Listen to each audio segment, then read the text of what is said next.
Here is the quick simple take before you buy. What's up everyone, today we're looking at a product worth your attention. What if I told you there's a camera that can truly elevate your visual storytelling? Welcome to our in-depth look at the Sony Alpha 7 IV full-frame mirrorless camera. This is a powerhouse that's earned its top-rated status, and for good reason. At its heart lies a 33-megapixel full-frame Exmor R CMOS sensor, delivering incredible detail that you can almost feel, with a beautiful, smooth texture to your images. Paired with the next-generation BIONZ XR image processing engine, which is 8 times more powerful than its predecessor, you get lightning-fast performance and remarkably accurate colors that pop off the screen. For videographers, the Alpha 7 IV is a dream.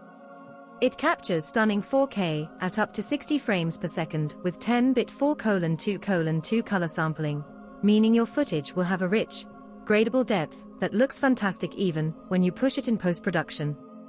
You can even shoot full-frame 4K 30p with 7K oversampling and no pixel binning, producing images with an astonishing level of clarity and sharpness.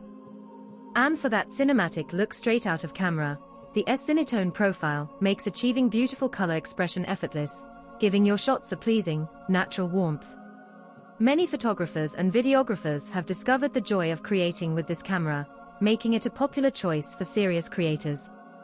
Whether you're shooting breathtaking landscapes, intimate portraits, or dynamic action sequences, the Sony Alpha 7 IV provides the tools to capture your vision with unparalleled quality.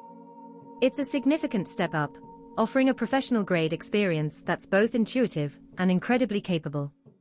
If you're looking to invest in a camera that will grow with your creative journey, the Alpha 7 IV is an exceptional contender. If this helped, hit link is in the description for the current price. If this review helped, please like the video, subscribe for more honest reviews, and share it if you liked the video.